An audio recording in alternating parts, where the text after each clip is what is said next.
Hello, and welcome to HIPAA Training 2024. My name is Michael McCoy. I'm with HITECH Associates, and there's going to be a lot of changes that you may hear about in this training today. HIPAA is changing and being updated. So we're going to go over a few of the main rules today. We're going to cover the HIPAA Privacy Rule, the HIPAA Security Rule, and the HIPAA Breach Notification Rule, as well as perhaps introduce you to a new law called information blocking. It's not HIPAA, but it's a close cousin. So when it comes to HIPAA, documentation is the key to showing that your practice is following a culture of compliance, making sure that your organization is following the rules. Now, if you're the HIPAA compliance officer, you have a lot of rules and paperwork that you have to abide by. And we have the HIPAA regulatory binder that provides all of that. As a staff member, you won't have as much paperwork or documentation. We will point out in this video today where you do need to make sure you document HIPAA requirements. So the new cousin to HIPAA called information blocking is different in that where HIPAA permitted you to share records, information blocking requires you to. And the two main areas that you are now required to share records are one with the patient and two with continuity of care providers. So information blocking is a very broad standard. Anything that is likely to interfere with, prevent, or materially discourage the access, exchange, or use of electronic medical records. So basically what the government is telling us is that they want freer flow of information going to providers that are part of a patient's continuity of care. We'll go into this more in detail throughout the video. What is it we protect under HIPAA? Well, it's called PHI, Protected Health Information. And protected health information could be oral, written, or electronic. And it basically is any information that deals with the past, present, or future physical or mental condition of the patient. And again, it also includes payment information. The shortcut EPHI is for electronic protected health information. That's the information that's stored in your EMR, or could be on a thumb drive or a hard drive. It's electronic in nature, and that's what information blocking covers. SPHI is sensitive electronic protected health information. Information that could cause harm or embarrassment to an individual, either financially, reputationally, or emotionally. We have examples of being HIV testing. Whether it was positive or negative, doesn't matter. If the patient's been tested for HIV, that is sensitive protected health information. We're going to go under a brand new category of SPHI, and that's reproductive health. This law just came out April of this year. And we're going to go over what the new requirements are as for reproductive health information on a patient. Under HIPAA, the key standard under the privacy rule is the minimum necessary standard. It actually applies to all of HIPAA, and it basically says you should only use the minimum amount of patient information that's needed for its medically intended purpose. In other words, if you get asked for the whole chart, don't share the whole chart unless they need the entire chart. It may be easier to send the whole chart by just a push of a button, but they only wanted the last two progress notes. You have to take the extra time to make sure just to send what they want. Minimum necessary also is a key component in your compliance as an employee. Just because you have access doesn't give you the right to access. So HIPAA says that even though you're able to access the patient records, you need to make sure that if you're going into your own record or family and friends records, that you only do it in the same manner that a patient is allowed to access. So again, you can't just go into your chart because you've got extra time during the day. Also, do not go into other facilities that you may have portal access. Maybe you can go into the hospital and download and pull records. If you pull records for yourself, a family member, or a friend, hospitals have real-time systems monitoring that, and they will ask your HIPAA compliance officer to terminate you based on that inappropriate access. Now, under HIPAA, we've always been used to what's called the authorization form. Authorization forms are very legalistic documents, and by that I mean there are 9 required elements that must be on that authorization or it's not legal. A good example, if you were to receive an authorization to disclose medical records under a court subpoena and that authorization did not include a expiration date, you cannot send those records, that it does not meet the HIPAA legal requirements. So you would want to double check that. We highly recommend that you go to our website and get the 9 elements that must be on an authorization to make sure that when you're releasing medical records outside of to the patient, that when you're using an authorization form, that it is a valid authorization form. A new form is called the access form. And this form is designed for patients that want access to their own records. So instead of signing an authorization form as a patient, you could give them an access form. Access forms are different. Access forms only have to have who the records are coming from, where they're going to, and the patient's signature or acknowledgement. So much less requirements. Now, an authorization form is permission, again, permitted to share records. An access form states that under law, you must supply those records to that person or to who they've sent them to within 30 days. Now, even if you see an authorization form, at the top it says authorization. If it's for the patient to get copies of their own records, then it has to be treated as an access request, no matter what it says, which means, again, you are required by law to deliver those records within 30 days. I will tell you that there are reforms in place, are coming, and those will require within 15 days. So not there now, but very soon, 15 days will be the standard.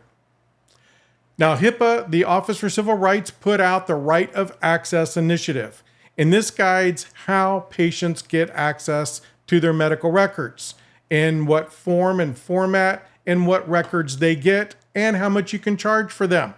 So we call it the designated record set, the records that they're allowed to have.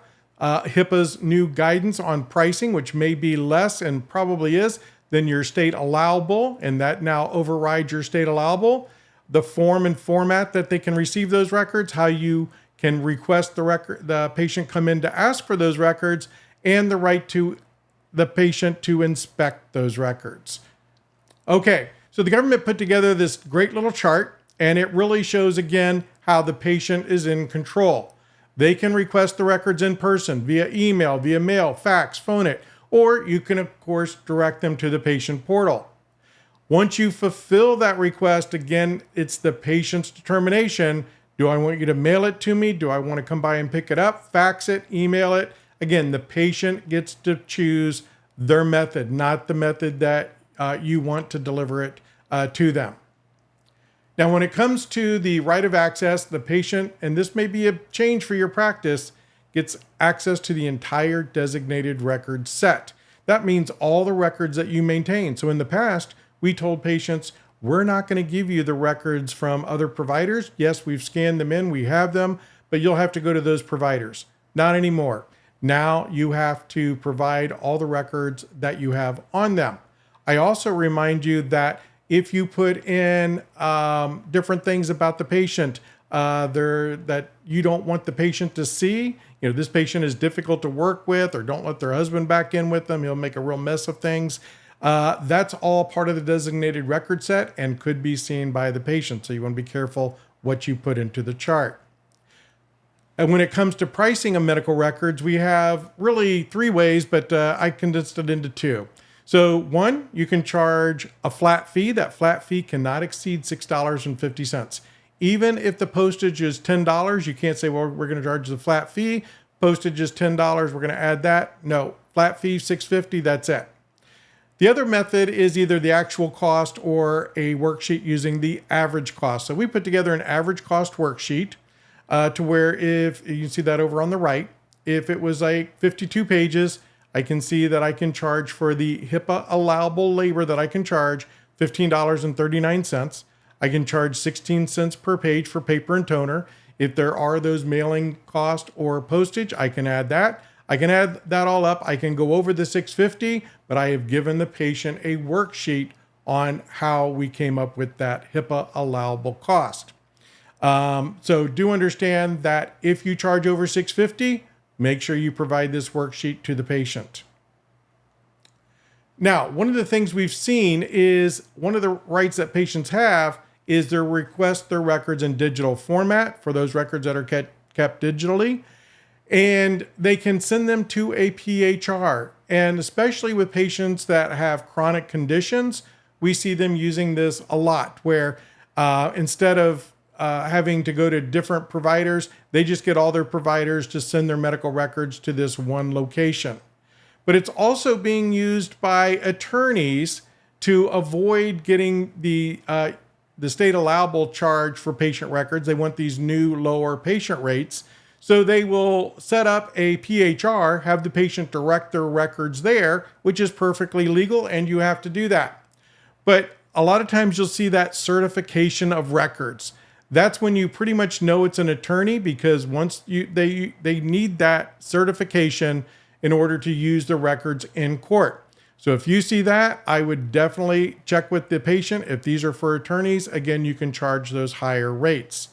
I would also always check with the patient when you get one of these PHR requests, because they're typically digitally signed by the patient. And the reason for that is we've had a couple of practices receive them, call the patients to verify, and the patients didn't know anything about it. So these are new ways of records delivery to the patient. Verify them before you just blankly send them over, especially if they are digitally signed. Now, part of this access guidance states that patients get their records in whatever digital format you can create. So if the patient requests their records on a CD, well, you may no longer have a computer with a CD burner. In that case, you are not required to go out and purchase one, but you would have to find another way. So they may want it on a thumb drive. Really a bad way to keep your medical records, because thumb drives have all your medical information, and they're typically easily lost or stolen. And not only do they have your medical information, but they probably also contain your social security number, date of birth, and insurance number. So we recommend you go away from that, but if a patient insists, you have to do it. Now, you can never accept a patient's thumb drive. Way too dangerous. You have to have complete control from the store to you. And then on our worksheet, we have a price for you transferring those records over to a thumb drive. Now, not only are digital records, thumb drives, and CDs, they also compromises email. And basically the government says all practices are expected to have email.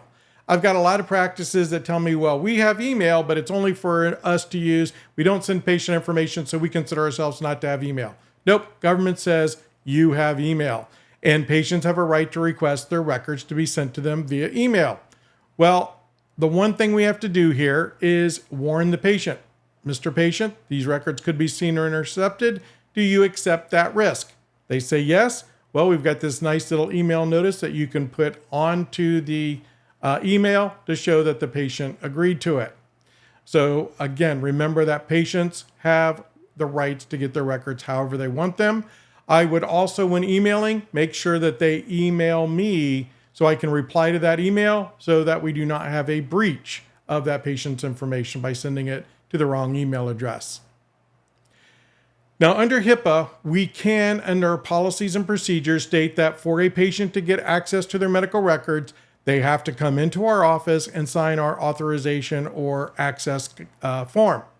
However, as soon as the patient says that would create a burden or delay in me getting my medical records, you have to verify who they are over the phone. So you cannot ask overly difficult verification questions. So typical are going to be the patient's full name, date of birth, and home address. Yes, there are plenty of other people that probably know that information and could trick you, but as long as we, again, document in the chart that we verified their identity, then we have to accept their verification request over the phone. Now, when it comes to looking at medical records, patients have a right to inspect their medical record.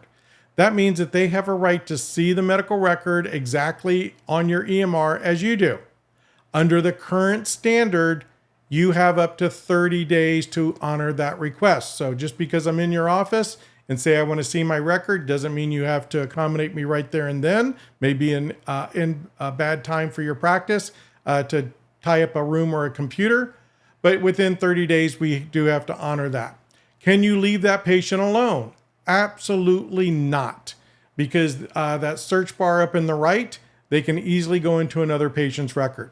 I'm hoping that soon the EMR companies will lock those records so you can lock it, leave the patient there to navigate it, and not have to worry about that. Patients are also allowed under this guidance to take pictures, photos of those records. So if they've got their camera phone with them, they can take it out and take pictures as well.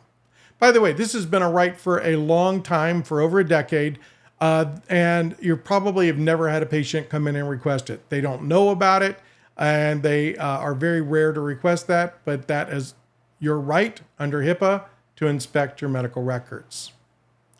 Now, there are times when we can deny access of patient records to the patient. Most of the time, though, the patient's in control and they have the right to get their medical records. So 2 exceptions are psychotherapy notes and when you're going into a lawsuit or expected lawsuit and you create documents for your defense in that lawsuit. Now, when it comes to psychotherapy notes, those are very specifically defined under HIPAA. And basically what that means is a psychotherapy note is the note taken by a counselor or therapist during a session, and those notes have special HIPAA protections and are not to be disclosed to the patient. Now, it doesn't include medication information, progress notes, and the other caveat here is that you must keep those psychotherapy notes out of the rest of the designated record set. So even if you have them in the EMR with the patient's chart, if it's in its separate folder, that is not far enough away. You need to make sure that they are kept in a paper chart or kept in a file, a digital file somewhere else other than that EMR to make sure that you have that psychotherapy note protection. Psychotherapy notes can only be released to other therapists with a signed authorization by the patient. The patient never gets them. Their attorneys don't get them. To release them to a court, you have to have a court order, which would mean it's signed by a judge. Now, under information blocking, we have 6 exceptions that if you don't share records, and this is why you need the information blocking kit, because we've got all of these documents in there. So if I get a call from another practice, under information blocking, I am required by law to send that practice the records. How soon? Immediately or as soon as possible. But let's say I don't know that this patient is actually going to this physician, and there's nothing in the chart that indicates that this practice is a part of their continuity of care. Well, in that case, I can file a privacy exception. I don't know that they are a provider, and I want to verify that first. So now, only because I filled out this privacy exception form, can I ask that office for an authorization. Otherwise, if you're asked for an authorization, that is, and they haven't filled out a privacy exception form, that is a information blocking violation. Easier, call the office and ask them to verify the patient's full name, date of birth, and home address, or call the patient and say, this doctor's office wants your records. Is it okay for us to send them to them? There are other exceptions, and again, in our information blocking kit and additional training videos, we have more information on complying with information blocking. Another right that patients have is a right to request that you amend their medical record. So this is part of this access guidance. The government says patients should get their medical records, review them, and make sure that there are no errors in them. And so if they do find an error or something that they want changed, they have a right to request that you amend that record. Your office has a duty to keep that record accurate and correct. So if the patient is asking you to do something that you feel is correct in the record, we're going to deny that request, but they're under HIPAA, we have to send them a letter telling them why we denied their request. If we agree with their request, we are not going to correct it by erasing the information and adding the correct information. We are going to mark through in a way that leaves it legible, and we are going to add in the new information, use the amendment process in your EHR. You have a right to contact your patients. Appointment reminders, letting them know that test results are in. Here, we really want to apply minimum necessary. So we're going to make sure that if we do leave a message on an answering machine or voicemail or with somebody other than the patient, it's just going to be the minimum.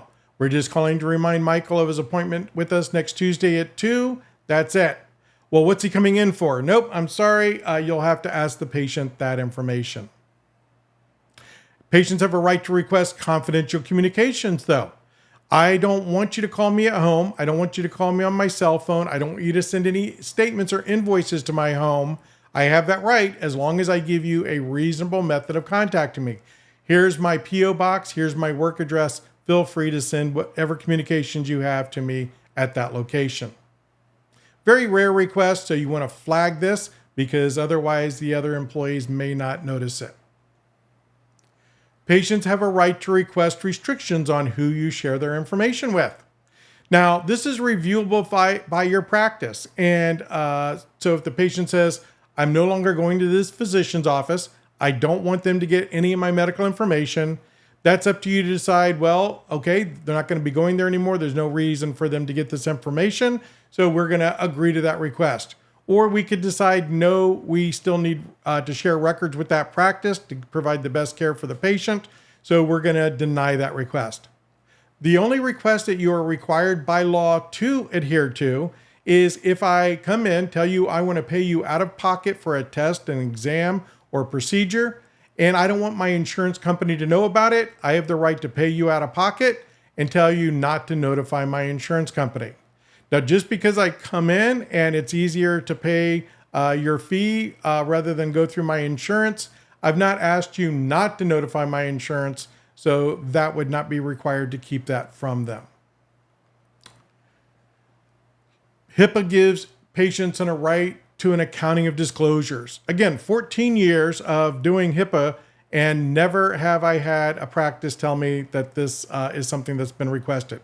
But legally, you get one accounting of disclosures every year at no charge.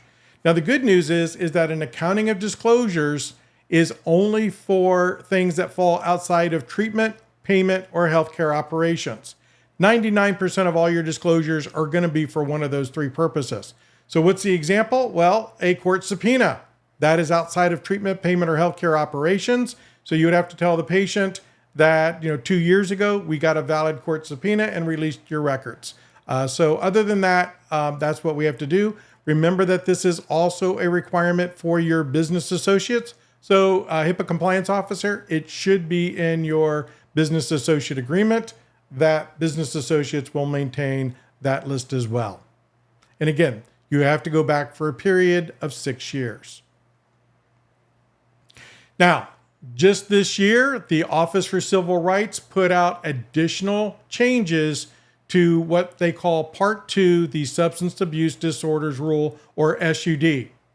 And this has been changed to make it more like HIPAA so that practices didn't have two different standards of keeping these records. So now, under the Part 2 rules, the update, it allows for the patient to sign a single consent for all future uses of disclosures, treatment, payment, and healthcare operations. In the past, every use or disclosure of patient information had to be signed with a separate consent. So that's a great thing to have. It also applies the same breach notification rules under HIPAA to any substance abuse disorder records as well. So if this is something that your practice deals with, definitely contact our office. We'll be putting out more information and videos on how to apply the updated substance abuse disorder standards. Now, also just recently, again in April of 2024, the government OCR put out additional disclosures on what they call the HIPAA privacy rule to support reproductive health care privacy. And so what the Office for Civil Rights did was put out a rule that prohibits the use or disclosure of PHI when it is sought to investigate or impose liability on individuals, healthcare providers, or others that seek, obtain, provide, or facilitate reproductive health care that is lawful under the circumstances in which such healthcare is provided, or to identify persons for such activities.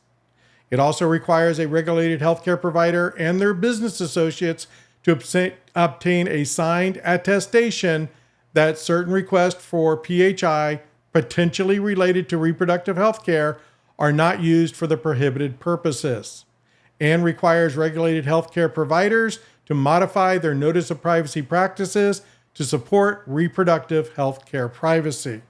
That's part of the many changes to your notice of privacy practices that we are putting in place. If you don't have an updated copy, please contact our office. The information will be at the end of this video, and we'll be happy to help you with that.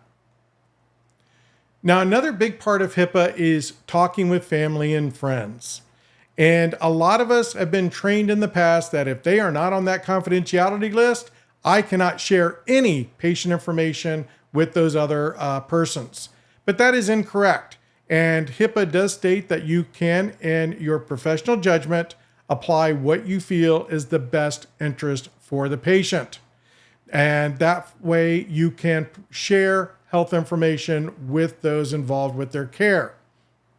Now, it's not a free-for-all to go into all of their medical information, but let's say they had a procedure on their foot.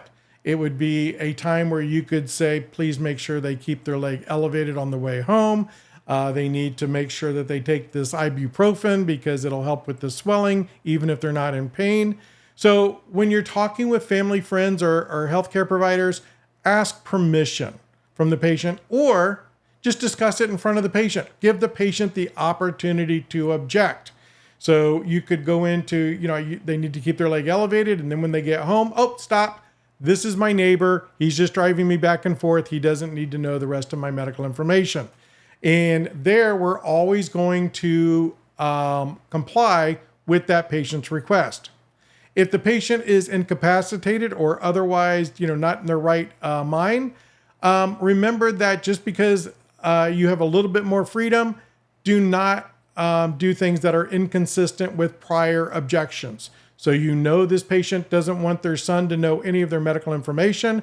Just because they just came out of anesthesia, you don't have a right to talk with them and go into what they need to know. Again, wait till that patient is conscious or available, and then check with them, ask permission before you share that information. If a patient asks you not to share their information with a caregiver, friend, or other person, then the only way you can override that is if there is a serious and imminent threat of the patient harming themselves or others, has to raise to that level, and the person you're going to give the information to could help alleviate that threat. Again, what is in the best interest of the patients? You're not going to get into trouble for relaying that, especially when you give that patient an opportunity to object. Now, we talked earlier about the notice of privacy practices. This is being greatly expanded. There are substance abuse disorders, reproductive health, and other requirements that are going to have to be posted on your updated notice of privacy practices.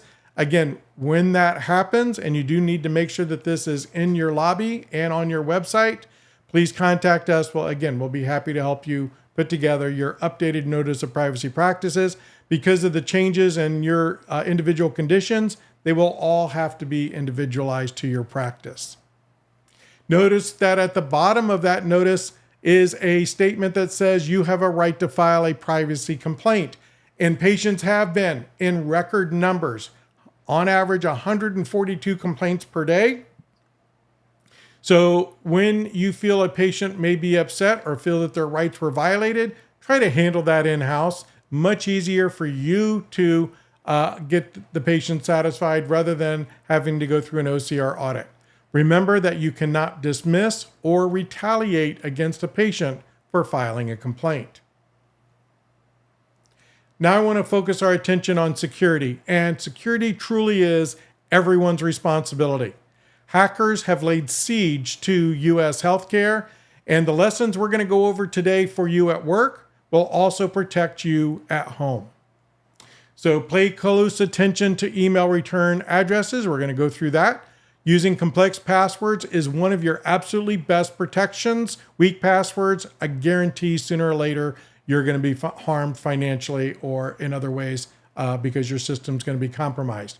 And when you are at work, only use the internet for work purposes.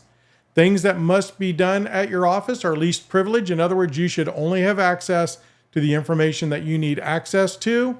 And remember that any violation of the company's policies or practices, policies, and procedures does require a HIPAA sanction. Again, that is part of the federal rule.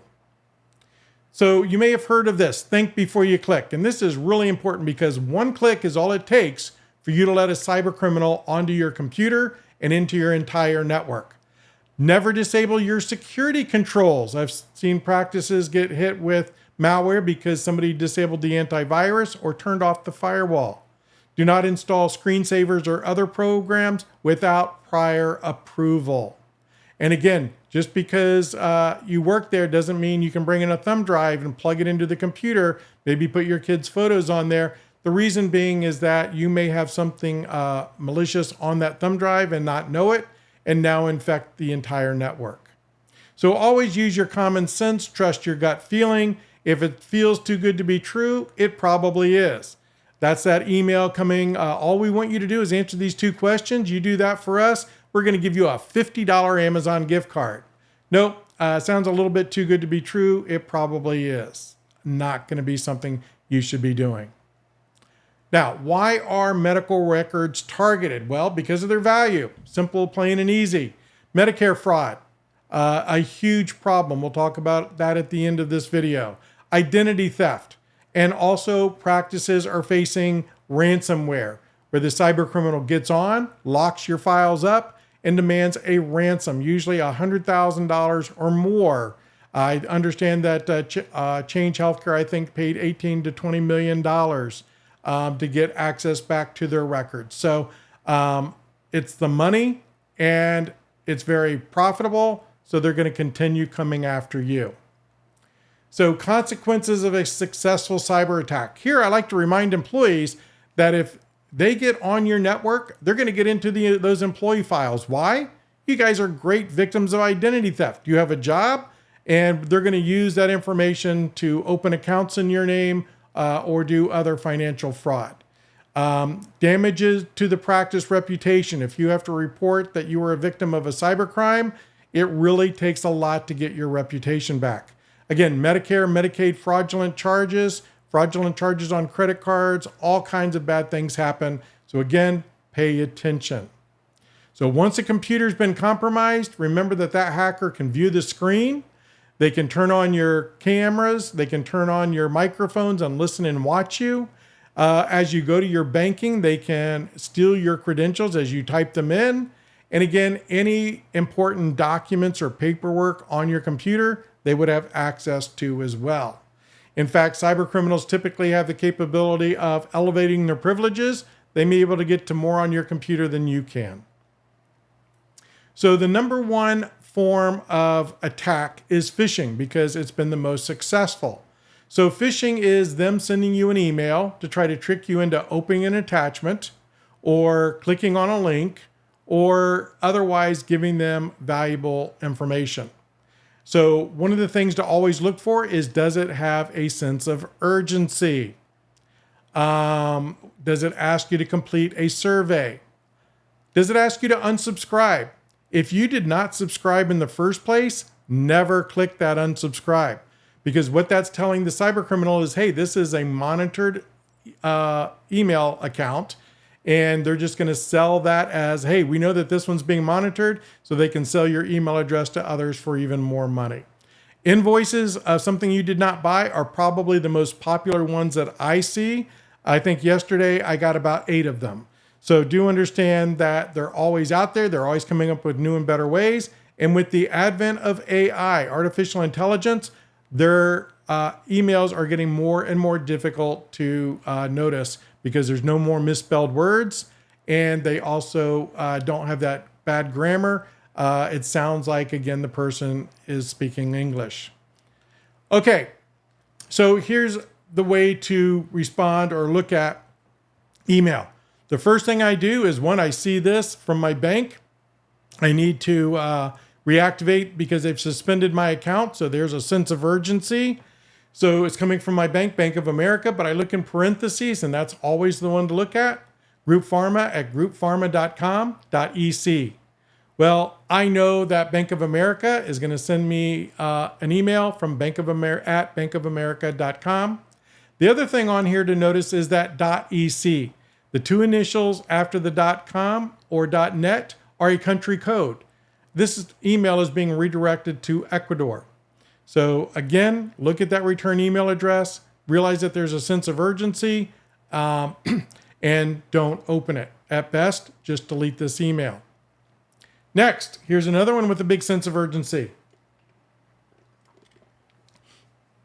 Your email, it's time to change your email password. We're all familiar with that. Keep the same password. Oh, I definitely want to do that. So I'm going to click on that real quick. No. Again, I want to come up here and look at that return email address. I use a company called iPage, but I see support@coppola.com. Well, that's not my company that I'm using. I even double checked it. They did actually get bought out, but not by Coppola. So I know that, again, this is not an email that I'm going to put in here. They're trying to steal my credentials. I'm going to click that keep same password. I'm going to go to their website. It's going to look really good. It's going to ask me to verify my username and my password. And now they're going to have access to my email. Well, so what? They have access to my email. What do I care? Well, think about it. When you've got access to somebody's email, one, you know all their contacts. You know a lot about them by reading those emails. And I can see that you've got an Amazon account. I can see that you have a QVC account. All I have to do is go to those accounts, do the password reset that's going to come to your email, and reset all those passwords and go in and start buying a whole bunch of stuff under your accounts. Now here's one, and this one is another thing I wanted to show, and that is that they're getting more clever. They're not only sending you the initial invoice, but they're now sending you a follow-up invoice as well. So this is coming from PayPal, using the nice PayPal there. In this case, what they're doing is trying to get me to call this 1-800 number. See how that is big and prominent? If you didn't make this, you got 24 hours, sense of urgency, and you better call us. Well, as soon as you call them, they're going to want to verify, Mr. McCoy, we have to verify you are who you say you are. What's your username? Okay, thank you. What's your password? Thank you. Mr. McCoy, looking into this, you are correct. You did not make this purchase. We will get this taken off your account immediately. Well, now you've just given cyber criminals your username and password, and they're going to go spending all the money they can on your PayPal account. Now, the next one, it kind of makes you think. So here I look over here, and now a little bit later, I get an email stating that, again, that $378.10, not only did you buy it once, but this is a recurring account. We're going to keep charging your account that. So again, do you want to make a change, or do you want to figure out what this is about? Here they want you to open the PDF. But in both cases, let's just go to that return email address. In parentheses, I have shankra3292@gmail.com, not coming from PayPal. Don't need to worry about that. On the one on the right, I can't even, all that letters at Gmail. Again, not at paypal.com. Don't need to worry about that one as well. Another thing I want you to notice there is the BCC over on the left one.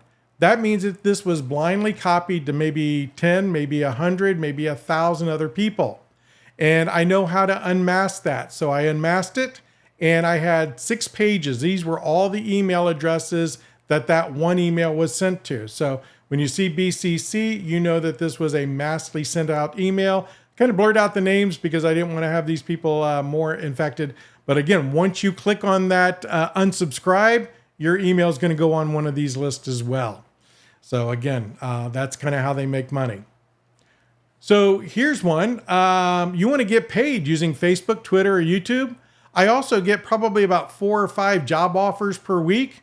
Those job offers are offering me up to $60,000 a month for part-time work.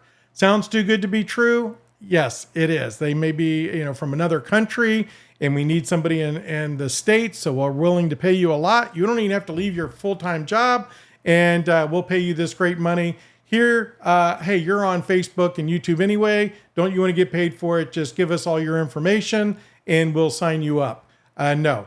The one on the right looked really suspicious. But here again, all I had to do was go to, for Facebook, info@mintopark.ru.com. Again, that was not something that looked familiar. Now, the USAA detected suspicious activity. So this one's looking like something I need to take care of. I look in parentheses. I have usaa.customer.services@mailcenter.secure.com. Well, that sounds like a pretty good that they're using a secure mail center. So this probably is coming from usaa.com. So I look down here and they want me to go to their security center, put in my credentials. But here's the thing. I knew that this was not an account for me because I don't have a USAA account. But if you don't have that, if you are a USAA member, how do you check it? Well, I put in that usaa.customer.services@mailcenter.secure.com. It took me to a USAA webpage that said this is a scam. Do not respond to this email. So that's another good way to look at it. So when you see at secure.com, it's not secure. Now here's one, man, I missed it. Or actually it's today. Today is actually the day I'm recording this is May 14th. And I am due in court at 10 o'clock in Fairfax County. I have been served. I am in a breach of contract lawsuit. And so what is this? Well, I really want to know, especially since I've gotten this one 3 times, kind of really makes you a little bit, concerned. But I am not going to open that PDF because I went to the address, the return email address. For some reason, it's not in parentheses here, but Florida Court Serve 1 at postfpb.com. Again, I checked it on the email on the internet and found out that this is not a legitimate email address. You could have also called the Florida County Court and they would have told you the same thing. But again, this one's a pretty scary one to get to think that you're being sued in a lawsuit and you need to respond. Okay, the next thing that we want to go over is passwords. And I know that they're a pain. Simple passwords, though, are easy targets. They have new tools that allow them to guess even complex passwords that are 8 characters in a matter of a second. So in 1 second, even if it's 8 characters, upper and lowercase, 2 numbers and a symbol, this was the standard just a couple of years ago, no more, they will crack that almost immediately. So using passwords, long passwords, complex passwords are one of your best defenses. So I go to this password site called Password Monster. It's a safe site. And I put in a 11 character long password. Told me that this password, even though it's complex, could be cracked in about 4 hours. So I added a character, 12 characters, well, 10 days. Still only medium strength, not what you need, especially in healthcare, and especially for your own personal banking and other financial accounts. So here I went ahead and went with the government's recommendation, 16 characters, very strong, would take over 203 years to crack. So strength is basically dependent on length, but again, you also need to add that complexity. So again, make sure it's 16 characters minimum, upper and lowercase letters, 2 numbers, and at least 1 symbol. Use it for logging onto Windows. Everybody tells me, oh, I got a great one for the EMR. It's really long, it's complex, but just to log on to Windows, I don't really worry about that one. Well, that's the one the cyber criminals are after, because once they get on your computer, they can keylog you and get all of your other ones. So make sure we do that. And again, email, another one where you really need a strong, complex password, because once they get in there, they can do password resets. They can do a lot of different things once they access your email. So again, protect yourself by using those complex passwords. So some of the password do's are use password managers. They are actually approved by the government for healthcare use. We have some in our HIPAA Essentials booklet, which is our companion booklet. Send us an email. Be happy to send you over that 20-page PDF. It has some good password managers to check out that don't cost you anything or are very low cost. You should change your password every 180 days. Well, that's a change. We thought we were supposed to change them every 90 days. No, government's found that the least often you have to change them, the better protected you'll stay. And use separate passwords at home and work. Don't cross your passwords. Really not a good idea. It protects you better at home, protects the practice better as well. Now, do not save your passwords in browsers. I know that Edge and Chrome, they always ask you, would you like to save your password? Well, if it's going on to a site where I read news articles. I don't care if somebody cracks that password. I'm going to use a easy password to remember and put it in there. And yes, Chrome, you can keep that. But anything for banking or for work should not be kept in the browsers. Don't write your password down and keep it next to the computer. People look there. We actually watched video camera footage, security camera footage of people coming into the office after hours and going through the drawers looking for those passwords. Don't share your passwords. Be very protective of them. Remember that that is your digital identity. And never give out your password over the phone. Nobody legitimate, not Microsoft, not your IT guy, will ever call you and ask you for your password over the phone. Also, when you're at work, make sure you use the internet only for work purposes. You may hear a news story or something else on the way into work and want to look it up, not on the practices internet.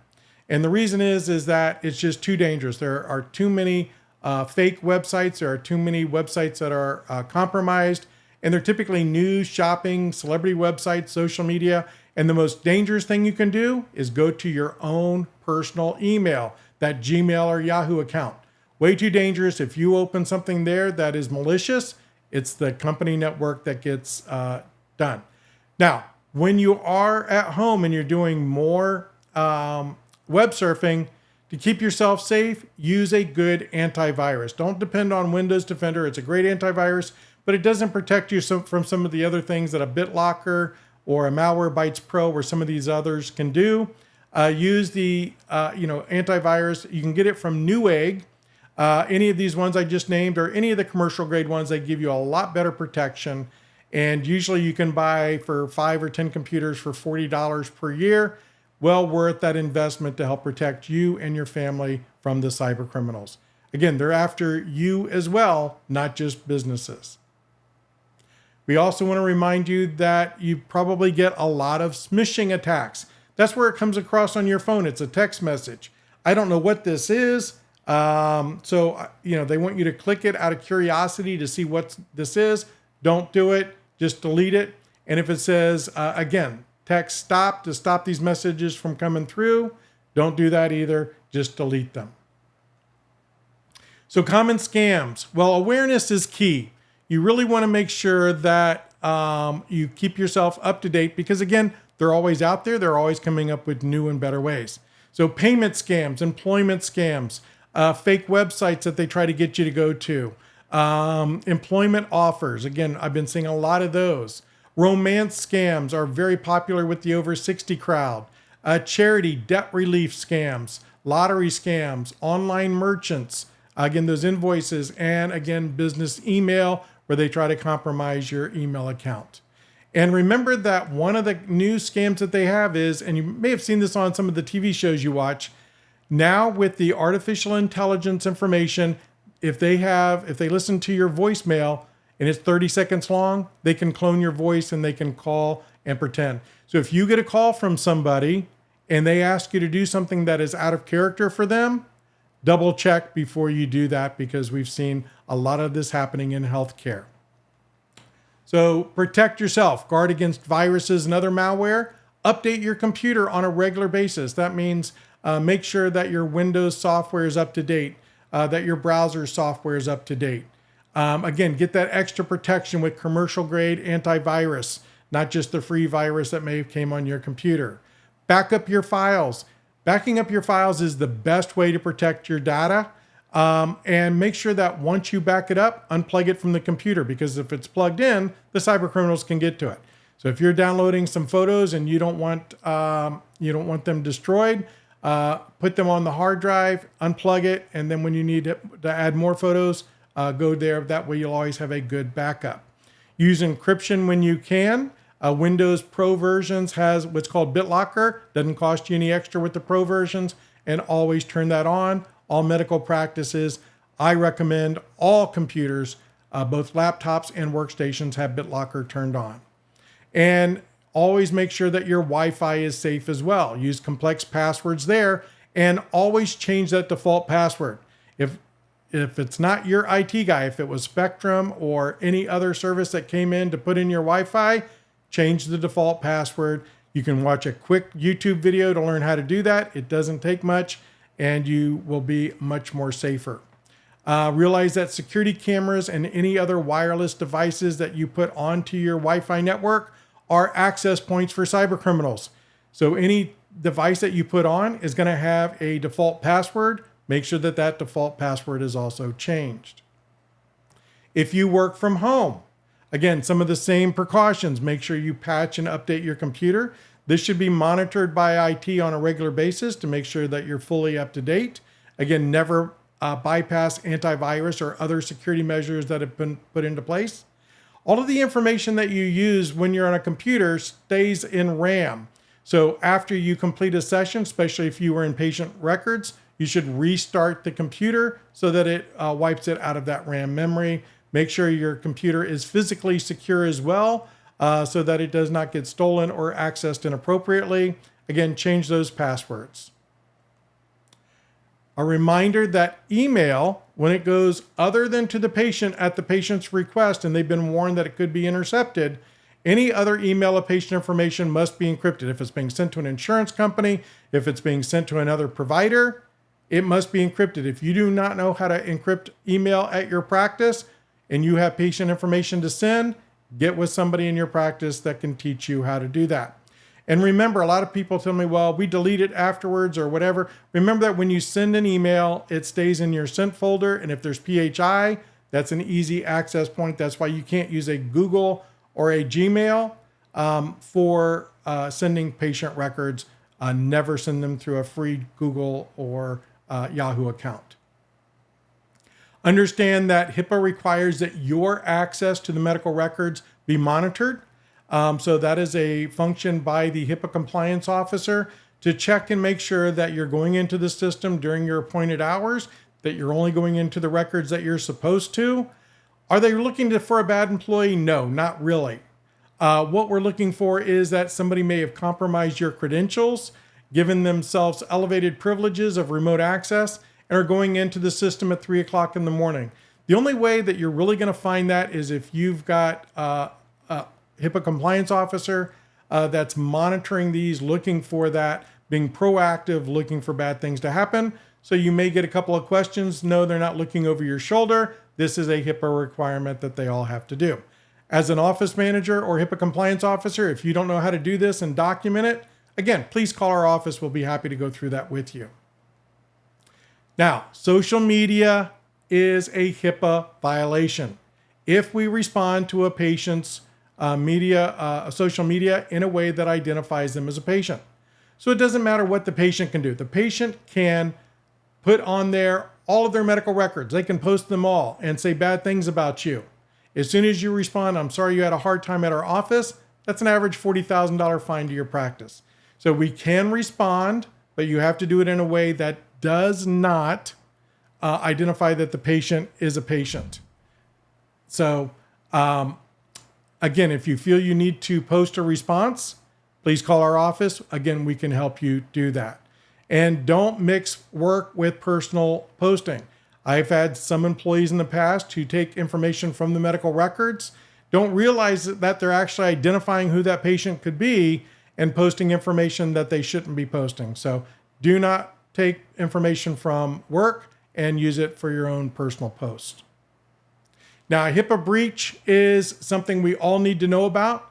It's the only thing that your office manager or HIPAA compliance officer has to report to the Office for Civil Rights at the end of the year. And a breach under HIPAA is pretty broad. Anybody sees patient information that didn't have a medical reason to do so, well, that's a breach. Common ones, misdirected communications. I sent something to the wrong doctor's office, or we gave a test results to the wrong patient. Or I went into a patient's chart and I saw that another patient's records were in there. Employee snooping, a very serious breach. Or even improper disposal. What's improper disposal? Well, I'm at my desk, I'm answering the phone, I write some notes down about a patient on a sticky note, I complete it, I throw that in the trash. No, that needs to go into the shred bin. So any small breach has to be reported to the HIPAA compliance officer, and they are going to fill out this form required by federal law. 4 simple questions. What was the information? Who did it go to? And what have we done to mitigate any harm that come to the patient? So please make sure that no matter how small you think the breach was, or if you think you got it corrected, it still has to be reported to the HIPAA compliance officer. Now in your office, you're going to have what we call incidental disclosure, which is not a breach that we have to document. So there, patient overhears other patient information. A patient walks by and sees a screen with patient information up on it. Those are all incidental to prior disclosure, proper disclosures, so that's okay. Now, we also have a clean desk policy to help us with that. That means we don't keep our computer screen up with patient information when we're not using it. And two, if we have paper records on our desk, we cover them up or turn them over. Now, also want to talk to you today about Medicare fraud and abuse. So Medicare fraud, well, that's pretty easy. That's when we're intentionally stealing from the government. Unfortunately, this is a huge, huge problem, and the government spends a lot of time, effort to find those that are committing fraud. I'm sure that is not happening in your office. So what we want to talk about today is Medicare abuse. And abuse is when you indirectly or accidentally overbill or charge for something that you actually didn't do, and then you find out about it, get it reported, get it to, again, the physician or HIPAA compliance officer or office manager or your supervisor so that they can get it corrected. So these things will happen, they do happen, but we want to make sure that, again, our practice is part of the solution and not part of the problem, and that we get these properly reported and corrected. Other federal laws covering Medicare fraud include the False Claims Act, Anti-Kickback Statute, Physician Referral Law, and the Social Security Act. These are things that your attorneys will help put in place for you, but do understand they also fall under Medicare fraud and abuse, and it is the Office of the Inspector General who investigates them. Here we put up the information for you to contact them if necessary. But again, we highly recommend that you take it to your supervisor. Now, HIPAA is about balancing privacy with good health care. You should always err on the side of providing good health care. So if you're telling somebody, family or friend information, and you're not sure whether you crossed the line, let your supervisor know. It may be a breach that we need to report, but I've never seen an employee get into trouble for doing what they felt was in the patient's best interest. So ongoing training is required.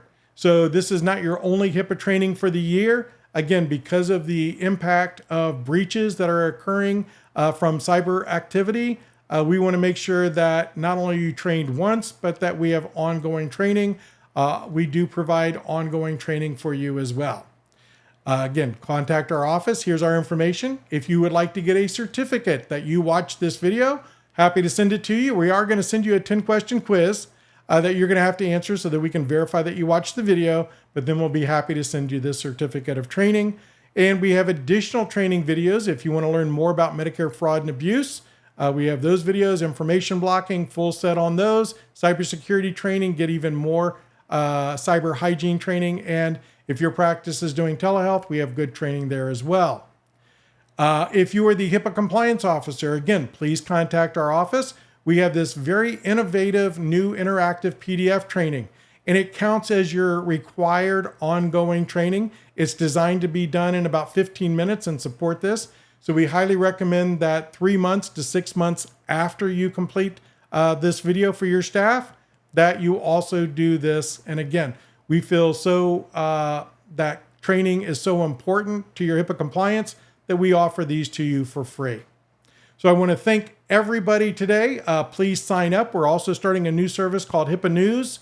And if you want to hear the press releases put out by the Office for Civil Rights, that's the place to go. They're usually about 8 to 10 minutes long, but it'll keep you up to date on the latest regulations. So again, go to HIPAA TV for our channel, and thank you again for attending today.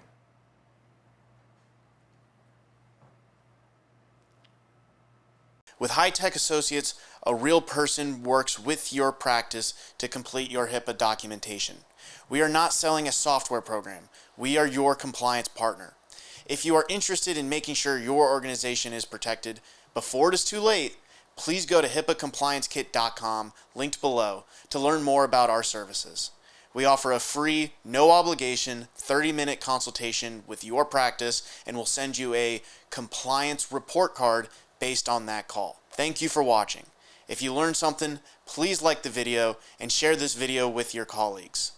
Subscribe today to stay up to date on all things HIPAA.